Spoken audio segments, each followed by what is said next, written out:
Hablando de países, el día de hoy mi predicación tiene que ver con países, con naciones. Yo no sé cuántos de ustedes saben, mis hermanos, que el mes de octubre es el mes que se llama el mes de la herencia hispana en los Estados Unidos. En este país, en este contexto donde vivimos, en este mes, se aprecia, se reconoce el legado, la influencia, todo lo que los hispanos hemos traído a esta nación, a los Estados Unidos. Y entonces nosotros aprovechamos, claro, como latinos que somos, como decimos por ahí, sacamos pecho, ¿verdad? Sacamos pecho y vamos a aprovechar para nosotros también vernos bien. Yo no sé cómo se siente usted como hispano, pero yo me siento muy feliz, muy bendecido de ser latinoamericano, de ser hispano. Y por eso hoy quiero hablarle un poquito del tema de las naciones. En la palabra de Dios se mencionan las naciones y hay varios textos bíblicos que podríamos usar. Bueno, por cierto, volviendo atrás aquí a la pantalla con las banderas que tenía ahí. Ahí no se ven con los colores también, pero aquí también, sí, ok. El domingo próximo las vamos a tener aquí alrededor, las banderas. Ya las pedí a los hermanos de Calvary que las tenían por allá guardadas. El domingo próximo vamos a adornar la iglesia con las banderas. Y en los próximos servicios este mes voy a estar pidiendo a varios de ustedes, a alguien que es de México, le voy a pedir que venga aquí con la bandera de México al frente y haga una oración por México. Alguien que es de Colombia, igual. Alguien que es de Ecuador, de Panamá, de Nicaragua, de Puerto Rico, del país donde usted venga, vamos a estar orando por varios países durante los próximos domingos, levantando oración de intercesión por cada nación. Y también uno de estos domingos más adelante yo le confirmo cuál, tal vez sea el próximo, yo les mando en el WhatsApp una confirmación. Les vamos a pedir que traigan algo de picar. No tenemos ahora, por lo de la pandemia, no hacemos cenas como antes, que teníamos aquí todas las mesas y todo y comíamos juntos. Pero sí podemos tener aquella mesa allá atrás. Y si usted quiere traer, es más, podemos hacerlo el próximo domingo, de verdad, sí. Quedaría bien. Sí, o en el aniversario. Que traiga cada uno algo de su país, algo de picar, como decimos. Unas empanaditas, las empanaditas son típicas de nuestros países, ¿no? Cositas así, cosas, no una comida grande, pero claro, si algunos hermanos de México tienen misericordia de mí y quieren traer pozole o algo así.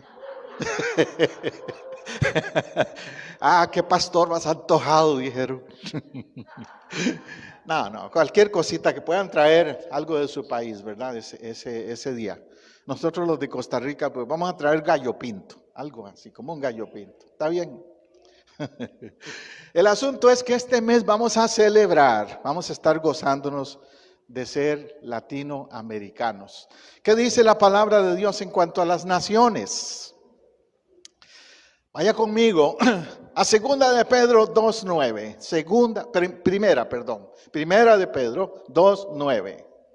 Dice: mas vosotros sois linaje escogido, real sacerdocio, nación santa. Aleluya. ¿Qué somos? Nación santa. Pueblo adquirido por Dios. ¿Para qué? Hay un para qué. Para que anunciéis las virtudes de aquel que os llamó de las tinieblas a su luz admirable. De eso le voy a predicar hoy. De todo lo que implica este texto. Ese es mi texto clave para el día de hoy. Déjeme empezar por aclarar conceptos. ¿Qué es linaje? Ahí dice que somos linaje escogido. ¿Qué es un linaje? En el libro de los Hechos 17:26 dice, y de una sangre ha hecho todo el linaje de los hombres. Ahí me dice la palabra de Dios que todos los seres humanos somos de un linaje. Esa palabra linaje también tiene como connotación, relación con la raza humana. Todos somos una raza humana, un solo linaje. Entonces sí es cierto que nos podemos sentir orgullosos de ser latinos, pero no creernos superiores a nadie. Un problema en nuestra sociedad hoy día es que hay algunos linajes, hay algunas razas, hay algunos grupos que se creen superiores a los demás. Y se ha creado todo un conflicto en nuestro país y en otras partes con esto de que, mi raza es la mejor o mi linaje es el mejor. Que los negros somos los mejores, los blancos son los mejores, los chinos, no me venga con eso. La palabra de Dios dice que de un linaje hizo a todos los seres humanos, a todos los hombres. No hay diferencia. Se ha dado aquí toda una situación con esto de Black Lives Matter. White Lives Matter also. Latino lives matter. Right? Chinese lives matter. Todos son importantes. No es una raza, un grupo especial que importa si vive o si muere. Cristo murió en la cruz del Calvario por todos. En su cruz pusieron un rótulo en hebreo, en latín, en los idiomas que se hablaban, el griego, y entonces eso daba a entender, Él estaba ahí por todos. Todas las culturas, todas las razas, todos los linajes estaban en la cruz. Eso es algo importante entenderlo. Ahora, ¿para qué dice el apóstol Lucas, que escribe los Hechos? ¿Para qué es eso? Dice, para que habiten sobre la faz de la tierra y les ha prefijado el orden de los tiempos y los límites de su habitación. En otras palabras, los seres humanos no somos eternos, tenemos un límite.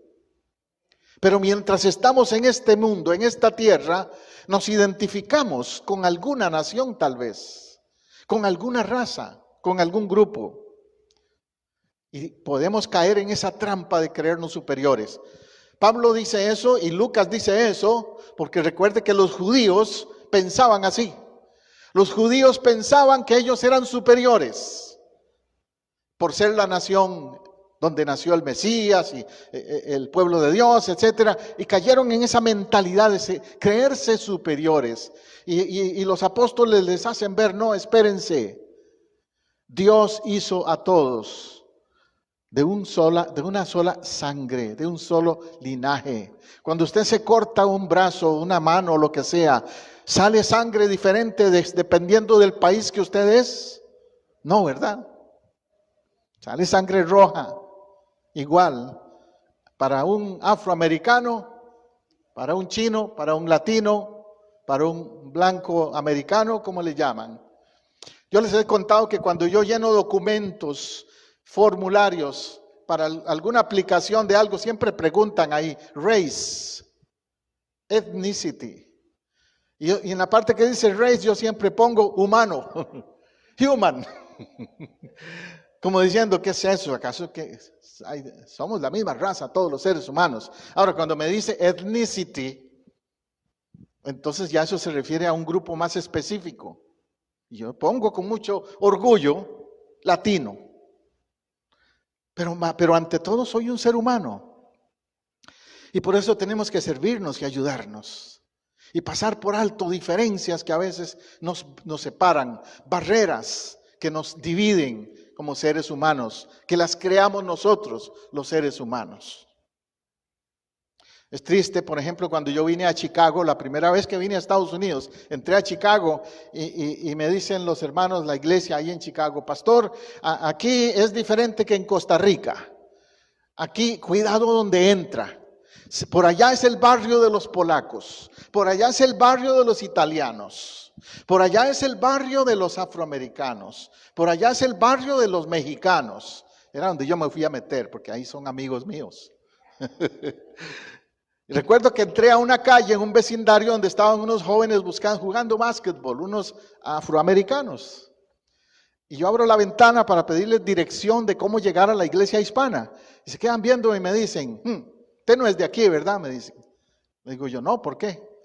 No, es que si usted fuera de aquí no se mete a este barrio. Y me dice uno de estos morenos afroamericanos, te voy a enseñar cómo salir. Pero cuando yo te haga una señal así, es que tú sigues derecho, yo no puedo pasar más allá. Al barrio mexicano yo no puedo ir, me dice. Qué triste. Esas divisiones. En Chicago y en otras partes de los Estados Unidos sucede eso. Yo vengo de Costa Rica, donde los afroamericanos, allá les decimos afrocostarricenses, por cierto, porque son costarricenses. Los tratamos igual, son otro costarricense.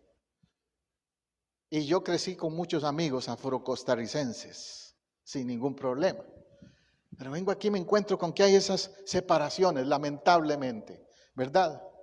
Etnos, naciones, pueblos, son términos que hemos mal usado a veces. La palabra griega para pueblos es etnos. Y etno es un grupo particular que se identifican como cultura, tal vez porque hablan un dialecto o un idioma diferente, pero son seres humanos. Y a veces encontramos grupos étnicos que hoy día están entre dos países, divididos por una frontera, pero en su cultura, como grupo étnico, son lo mismo.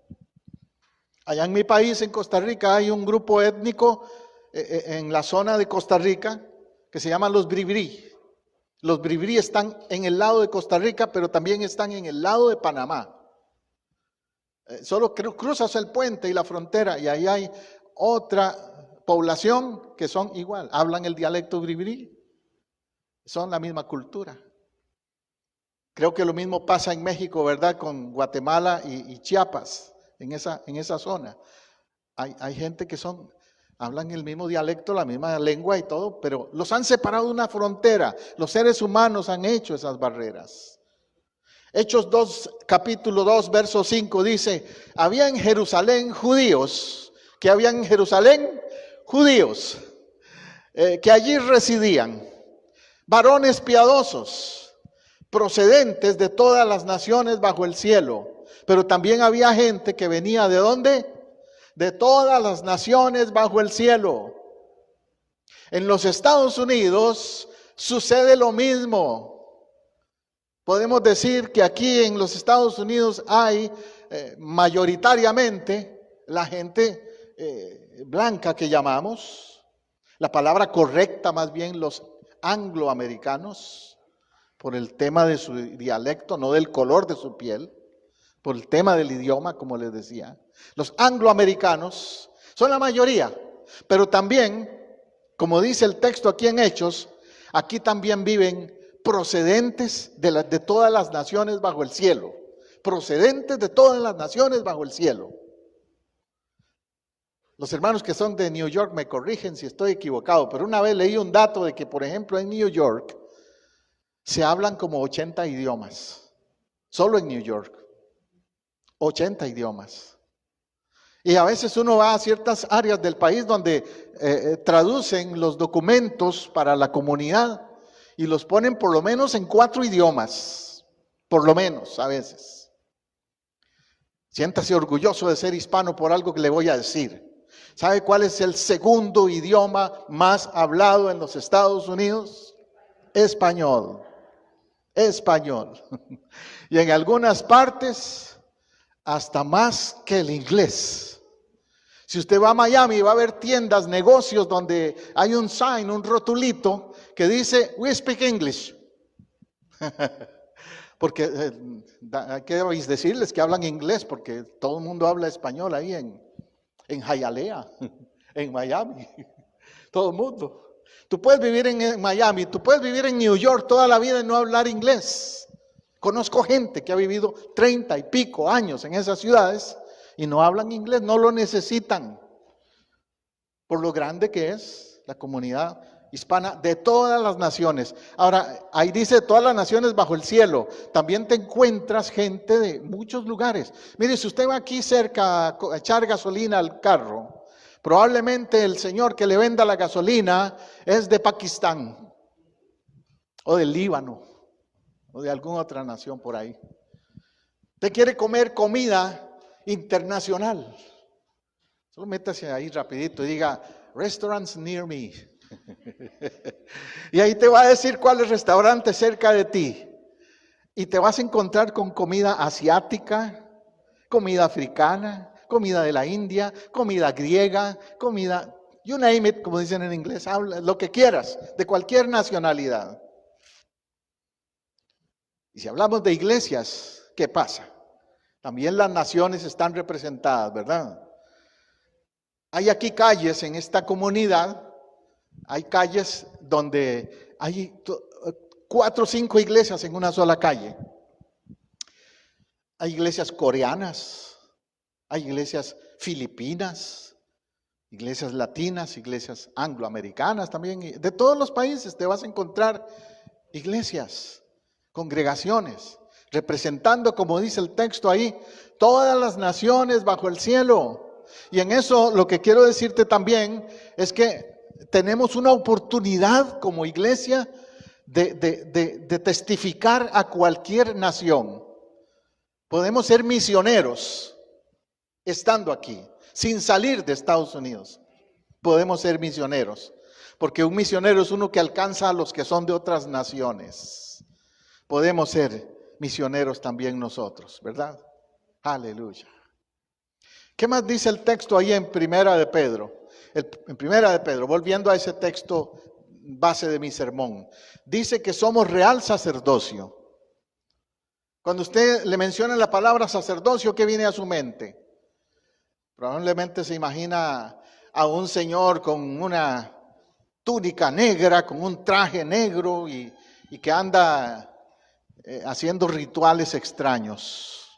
Pero sabe que eso no es necesariamente el sacerdocio. El sacerdocio más que todo tiene que ver con pararse en la brecha, ser un intercedor delante de Dios.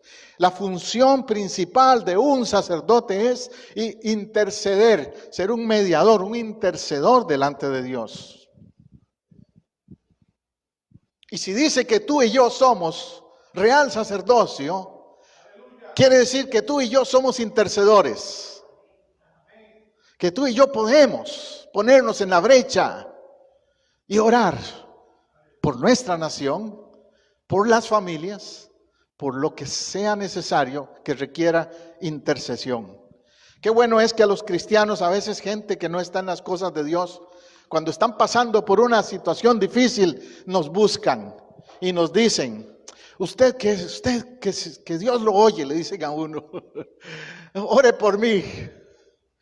Bueno, no es que solo Dios nos oye, pero ellos saben que los cristianos somos gente intercedora, que tomamos en serio el interceder por otros. Hebreos 7:11 dice, si pues la perfección fuera por medio del sacerdocio levítico, porque a través de ese sacerdocio fue que recibieron la ley, ¿qué necesidad habría de que se levantase otro sacerdote diferente según el orden de Melquisedec y que no fuese nombrado según el orden de Aarón? En ese texto en Hebreos está mencionando ahí básicamente 3 tipos de sacerdocio que habían en el Antiguo Testamento. Y hoy no tengo tiempo de darle toda una clase de lo que es el sacerdocio, pero le doy ese poquito ahí de información. Habían 3 tipos de sacerdocio en el Antiguo Testamento. El sacerdocio levítico, el sacerdocio de Melquisedec y el sacerdocio de arónico o de Aarón. Eso en el Antiguo Testamento.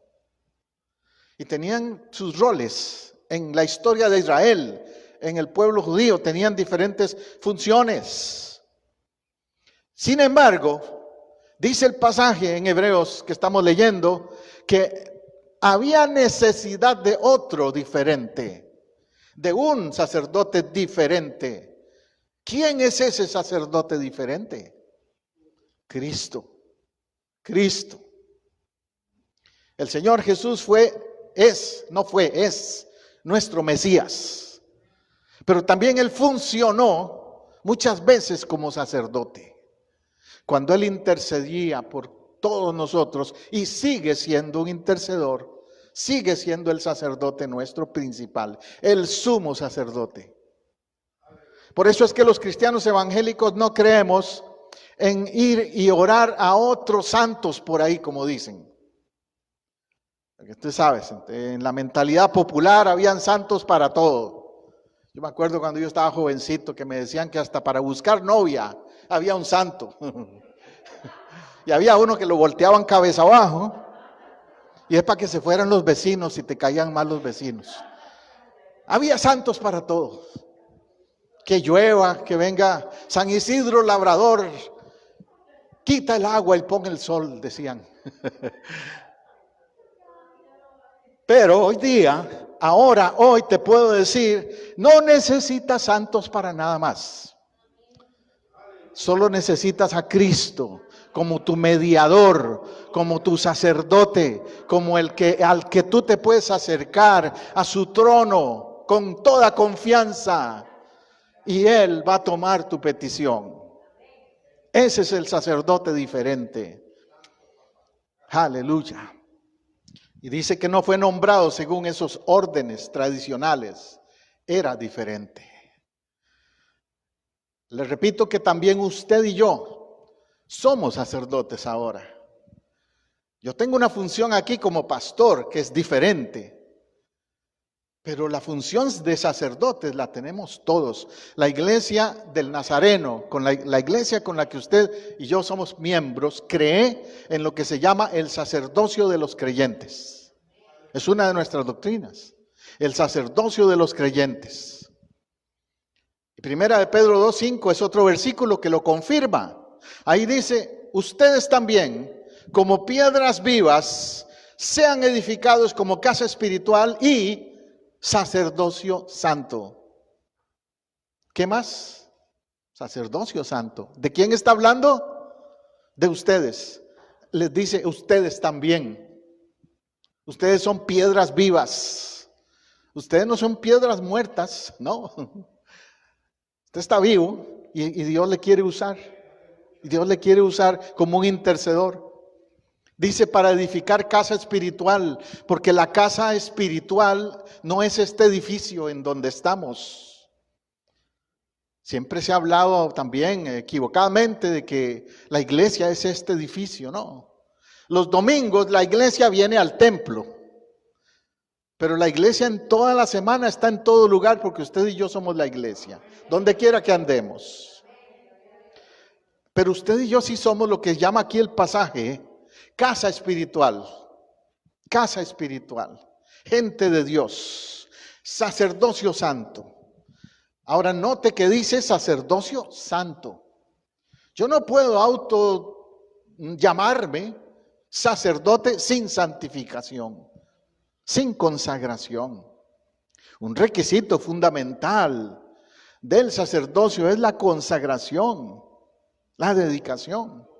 La palabra santo en su raíz, en su semántica, su raíz quiere decir apartado de o apartado para. Eso quiere decir santo.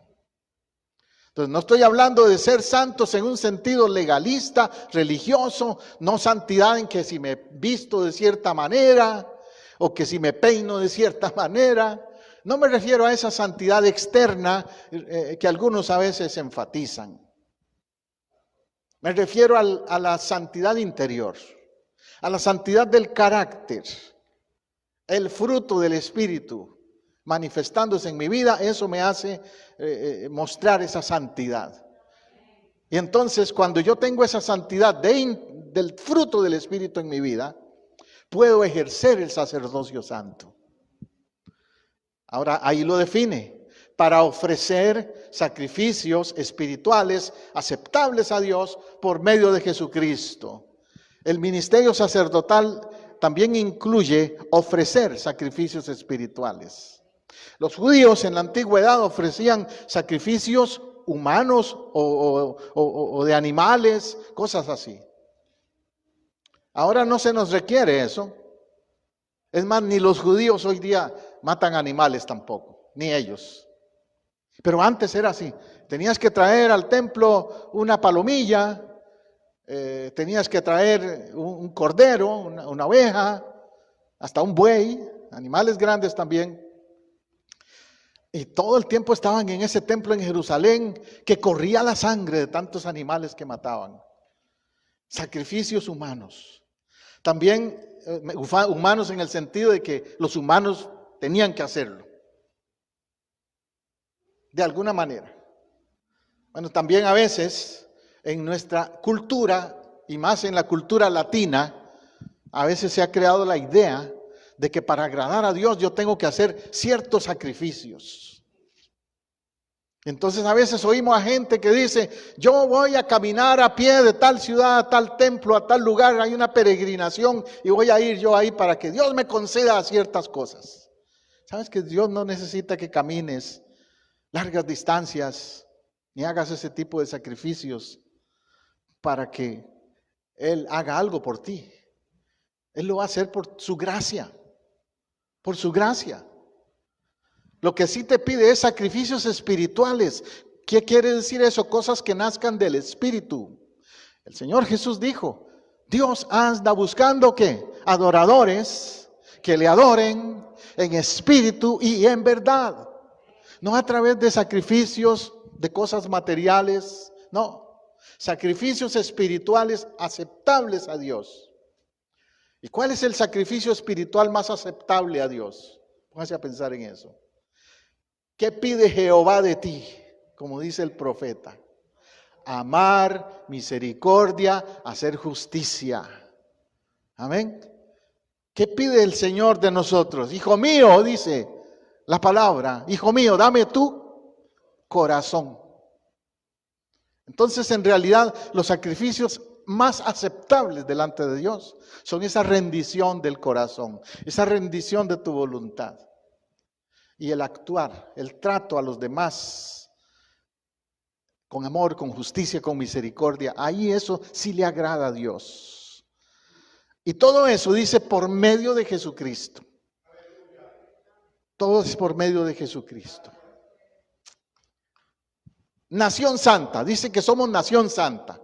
Y como le digo, estamos hablando de ser nación latina tal vez. Podemos decir que la nación humana, las naciones que hemos creado los seres humanos, no son tan santas a veces, ¿verdad? Si usted piensa en su propio país, pasan cosas que uno dice, mi país se está echando a perder. Tanta corrupción, tanta politiquería, tantas cosas que pasan. Pero nos toca interceder, clamar como sacerdotes por esas naciones.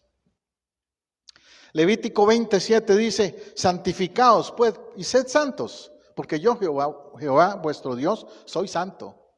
Primera de Pedro 1:15, sino que así como aquel que os llamó es santo, sed también vosotros santos en toda vuestra manera de vivir. Hebreos 2:12-14, seguid la paz con todos y la santidad, sin la cual nadie verá al Señor. Entonces, cuando dice que somos nación santa es porque nos está llamando a vivir una vida diferente, una vida santa, apartada para Él. Principio número 1, porque Él es santo. Entonces la razón, el motivo por el que nos pide vivir en santidad es porque Él es santo. La iglesia del Nazareno con la que trabajamos, su doctrina más fuerte es la doctrina de la santidad. Enfatizamos mucho eso. En ese sentido, de una santidad práctica. Yo comencé mi vida cristiana en una iglesia pentecostal, cuando era muy jovencito. Las primeras veces que empecé a ir a una iglesia cristiana. Y me acuerdo que en esa iglesia tenían un rótulo atrás, en nada menos, lo voy a poner aquí también, con un versículo donde dice, santidad a Jehová. Porque eso es lo que Dios espera. de su pueblo. Santidad a Él, a su nombre, a su presencia. Y cuando yo entraba al templo, entonces en ese tiempo, yo venía del mundo, yo venía acostumbrado a estar en otros ambientes. Ya yo les he dicho que yo no era vicioso, no fumaba, no tomaba, eso no era mi problema. Lo que sí tenía es que me encantaba el baile. Entonces yo me iba los fines de semana siempre a los salones de baile. Entonces yo entro al templo y veo ese rótulo, Santidad de Jehová, y yo decía, ay, aquí es diferente. Aquí no es un baile, aquí es otro contexto, aquí es adorar a Dios y bendecir a Dios. ¿Cierto? Entendía que había una diferencia entre el mundo y lo espiritual. Uno cuando empieza a discernir la santidad de Dios, no es que se vuelve religioso, sino que empieza a discernir entre lo santo y lo profano. Y se da cuenta de que hay ciertas cosas que no agradan a Dios. Yo recuerdo que en una ocasión un amigo mío, que andaba conmigo siempre en eso de los bailes y todo eso, andaba siempre conmigo, me dice, José, tú eres un hipócrita. Te aseguro que si tú vas de nuevo al salón tal, a uno de los salones famosos por allá, te aseguro que si vas conmigo te va a gustar y te vas a quedar y no vas a volver a esa religión. Y se empezó a retarme con eso. Y yo de tonto, porque en ese tiempo estaba recién convertido, empezando, le acepté el reto. Ok, vamos el sábado. Vas a ver que no. Y fui el sábado al bendito salón ese, al lugar. Y cuando estaba en ese lugar, empiezo a observar la gente. El ambiente lleno de humo por todo lado, para empezar, del cigarrillo, ¿no? Humo por todo lado. Olor a licor. Veo por allá uno que yo sé que es casado y andaba con otra mujer por ahí. Veo esas mujeres mal vestidas, provocativas, moviéndose y todo eso. Y de pronto el Espíritu Santo me dice, ¿qué haces aquí? Tú no perteneces aquí. Y es más, tampoco lo estaba disfrutando, más bien me sentía incómodo, mal, como sucio, como... No era igual. ¿Qué cosa? Y antes era el lugar favorito mío. Y ahí no me sentía. Y le digo a este amigo mío, ¿sabes qué? No, esto no es para mí más. Yo rompí con eso. Allá tú si quieres seguir con eso, yo no. Y me salí y me fui. Nunca más volví a entrar a un lugar así después de eso. Tenía unos meses de convertido, como le digo, y fue un proceso de madurar, obviamente. Pero entendí la diferencia, ese es mi punto que quiero hacer. Entendí la diferencia que hay entre lo santo y lo profano. Que hay límites, que hay cosas que tú tienes que decidir y decir, esto no es agradable a Dios, y romper con eso. Como dice Pedro ahí, si aquel que los llamó es santo, sean también ustedes santos en toda vuestra manera de vivir. En toda vuestra manera de vivir. Yo tuve que empezar a santificar mi boca porque yo hablaba muy mal. Tenía un mal vocabulario. Obvio, si andaba con esa clase de amistades en el mundo, mi vocabulario era el de ellos también. Tantas cosas que tuve que empezar a santificar. Mi mente, mi corazón. Usted y yo igual, ¿verdad? Seguro que te está diciendo, pastor, yo también. Pasé por ese proceso. Hebreos 12:14 nos dice, sigan la paz con todos. O sea, traten de estar en paz con todo el mundo, pero sobre todo la santidad, sin la cual nadie verá al Señor. A veces a mí me han preguntado, pastor, ¿cómo sé yo si voy a ver al Señor o no? ¿Cómo sé si voy a entrar al cielo o no? Y siempre la pregunta que hago es, ¿estás viviendo en santidad? ¿Estás caminando en santidad? ¿O estás viviendo una vida cristiana a medias, mediocre, no comprometida? Si estás caminando tibio, ¿qué dice Apocalipsis respecto a eso? Te vomitaré de mi boca, por cuanto no eres ni frío ni caliente. No estás buscando santificación. Pero si estás caminando en santificación en tu vida, buscando esa santificación, estás camino al cielo. Porque eres salvo por gracia, porque Cristo pagó en la cruz del Calvario. Pero una vez que eres salvo, tienes que vivir como Él vivió. ¿Me puede dar un amén a eso? Si eres salvo, tienes que caminar y vivir como Él vivió. Y Él vivió en santidad. Él vivió en santidad. El texto dice también que somos pueblo adquirido. Pueblo adquirido. Eso quiere decir que tú y yo hemos sido comprados, adquiridos. Dice el versículo de 1 Corintios 6:20, porque habéis sido comprados por precio. ¿Cuál es el precio de la salvación? Es la sangre de Jesús. Es el sacrificio de Cristo en la cruz del Calvario. ¿Qué precio más alto podría usted pensar que ese precio? Hemos sido comprados por precio. Glorificad pues a Dios en vuestro cuerpo y en vuestro espíritu, los cuales son de Dios. Entonces también cuando alguien entiende el valor de la salvación, se cuida en cómo anda, qué hace con su cuerpo inclusive.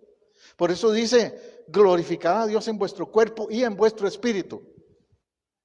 A veces a mí me han preguntado, pastor, ¿verdad que a Dios todo lo que le importa es el corazón? Y yo le he dicho, sí, a Él le importa el corazón, claro. Él dice, hijo mío, dame tu corazón. Pero Él también nos pide cuidar el cuerpo.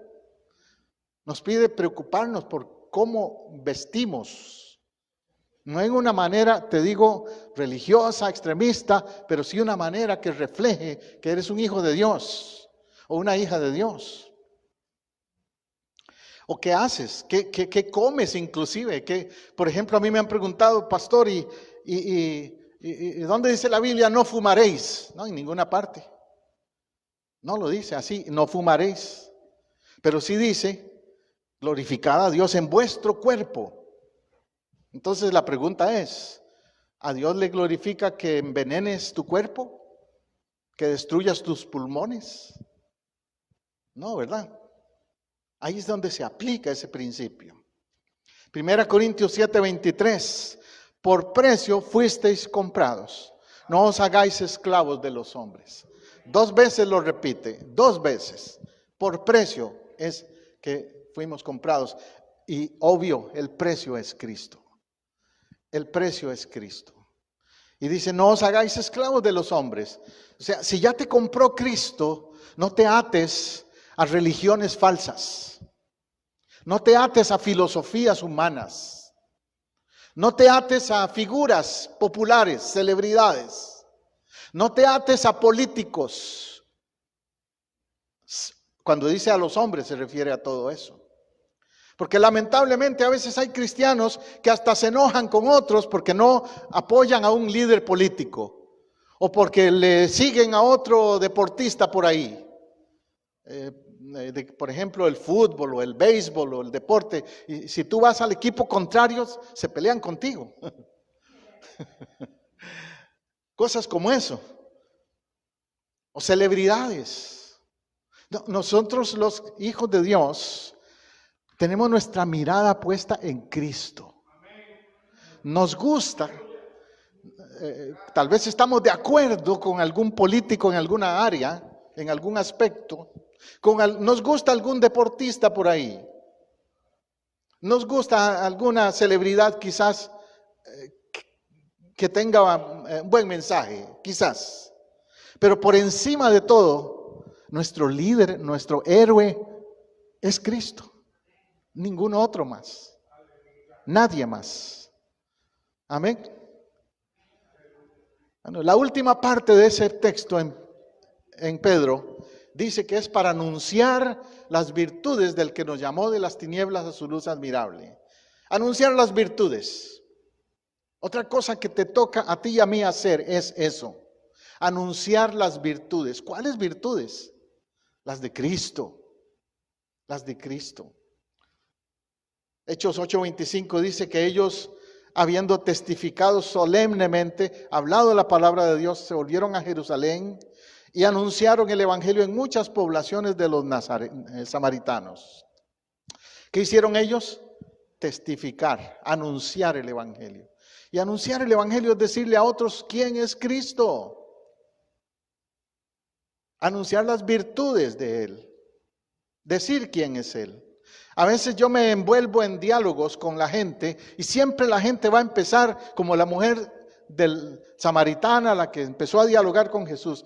Que no, que aquí es donde hay que adorar. Que no, que ustedes están equivocados. Que empiezan por ahí a desviar la conversación al tema religioso tal vez. Hoy día nos encontramos gente de diferentes puntos de vista, aún religiosos. Y puede entonces que te diga, no, es que el sábado es que tienes que reunirte, el domingo no. O que no puedes tomar vino, o que sí puedes tomar vino. Y se meten en argumentos por cosas que dice uno, ay Señor, de eso no depende la salvación. Pero de lo que sí depende de la salvación es entender las virtudes de Cristo. Las virtudes son las cualidades que alguien tiene. Entonces piensa en las virtudes de Cristo. Número 1, Él es amor. Él es la esencia del amor, Cristo. Él es paz. Él dijo, mi paz les doy, no como el mundo la da. Él es paz. Él es justo. Él es misericordia. Todo eso es Cristo. Hablemos de eso. No nos metamos a discutir que si tomo o no tomo vino, o que si me congrego el sábado o el domingo. Hablemos de las virtudes de Cristo mejor. Eso es el punto. Anunciemos sus virtudes. ¿Ves? Efesios 3:8 dice, así que yo soy menos del más pequeño de todos los santos, y me fue dada esta gracia de anunciar entre los gentiles el evangelio de, ¿cuál evangelio? Las inescrutables riquezas de Cristo. El apóstol no andaba ahí hablando de otros temas secundarios irrelevantes. El enfoque, el interés de él era hablar del evangelio de las inescrutables. Quiere decir que son muchas, sin fin, riquezas de Cristo. Pablo, su boca era Cristo. Cristo y Cristo y Cristo. Que te critiquen por hablar mucho de Cristo, pero no de otros temas que no edifican. Amén. Como conclusión también dice que nos llamó de las tinieblas a su luz admirable. Si hay algo que usted necesita entender claramente, es que ya usted no vive ciego o ciega, que ha habido un cambio, una transformación de tinieblas a luz. Jesús dice en Juan 8:12, yo soy la luz del mundo. El que me sigue de ningún modo andará en tinieblas, sino que tendrá la luz de la vida. Fue Jesús mismo quien afirmó quién es Él, la luz, la luz. ¿Y por qué dice que Él es la luz? Bueno, porque el mundo vive en tinieblas. ¿Qué clase de tinieblas hay en el mundo? El pecado. Y es tan fuerte ese pecado y tan oscuras esas tinieblas, que los que viven en ellas no se han dado cuenta que están en tinieblas. Yo no sé si a usted le ha pasado que se mete a un cuarto oscuro. Si usted viene de andar en la luz, entra a un cuarto oscuro, usted no ve absolutamente nada. Entra y se va a golpear con algo porque no ve absolutamente nada. Pero ¿qué pasa cuando usted se queda en ese cuarto oscuro un rato? De pronto como que se adapta a la oscuridad, ¿verdad? Y de pronto como que hasta ve las sombras de las cosas, las medio ve. No las ve perfecto, pero ve cosas. Y ya usted dice, mira, ahí está el mueble aquel, ahí. Pero cuando entró, si venía de la luz, usted pudo diferenciar la total oscuridad que había en ese cuarto. ¿Me entiende el punto? Si usted está en tinieblas, se acostumbra a las tinieblas. Si usted vive en tinieblas del pecado, de religión, de falsedad, de lo que sea, usted se acostumbra y no lo ve mal. Hasta lo defiende, como hace el mundo hoy. Pero si usted está en la luz, usted distingue las tinieblas. Usted se da cuenta de las tinieblas bien rápido. A usted le chocan las tinieblas porque contrasta con la luz que usted tiene, con la luz que usted tiene. Y es Cristo en su vida. Te pregunto en este día, ¿la tienes esa luz? ¿Es Cristo la luz de tu vida? No te estoy preguntando cuál religión sigues, no me importa. Te estoy preguntando si Cristo es la luz de tu vida. Efesios 5:8 dice, porque en otro tiempo erais tinieblas. ¿Cuándo? En otro tiempo. Yo espero que eso sea tu caso. Yo espero que hoy tú puedas decir, antes, pastor, sí, antes yo era tinieblas. Como lo que les conté de cuando yo andaba en esos salones de baile y en otras cosas. Antes era tinieblas, sí. Mas ahora sois luz en el Señor. Ahora, hay un antes y un ahora. Hay un antes y un después. En tu vida tiene que haber un antes y un después. Porque si no, nada más eres religioso. No ha habido una transformación. Andad como hijos de luz. Andad, eso es un verbo. Un verbo, andar. Ahí no dice, confiese, diga que usted tiene luz, sino que ande en luz. Hágalo práctico, porque si no de nada sirve. Vamos a orar.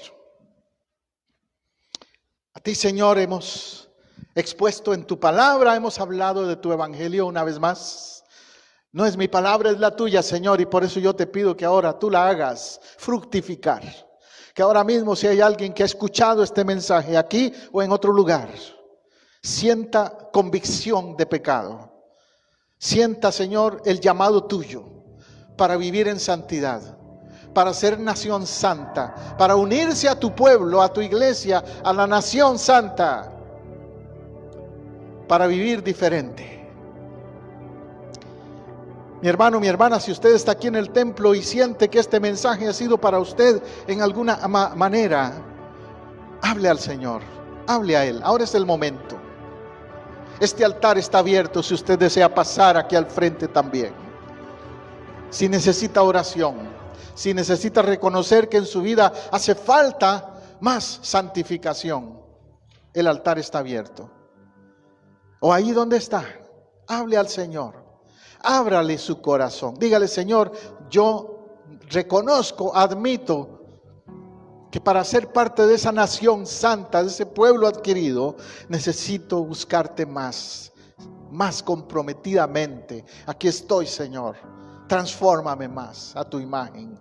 Trae tu luz a mi vida. Desecha toda tiniebla que me haya estado impidiendo crecer en ti, Señor. Y usted que me escucha en otro momento o me escucha en vivo en otro lugar también donde estés, si puedes cerrar tus ojos y puedes hablar con Dios, haz esa oración y algo va a pasar. Es Dios quien lo hace.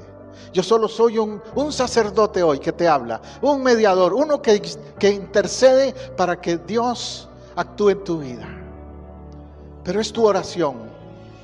Es tu oración, no es la mía, es la tuya. Es tu oración la que Dios quiere oír. Allí donde estés, hazla con tu propia boca.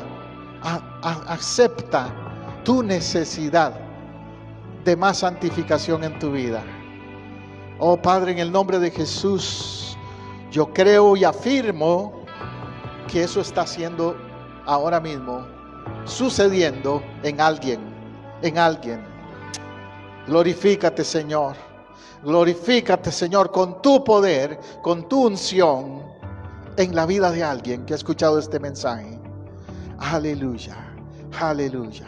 Queremos ser, Señor, como iglesia, casa del Rey, queremos ser parte de esa nación santa, pueblo adquirido por ti para anunciar tus virtudes y proclamar tu luz. En el nombre de Cristo Jesús. Amén y amén. Si usted lo cree conmigo, dele un aplauso al Señor, a Él. No es para mí, es para Él.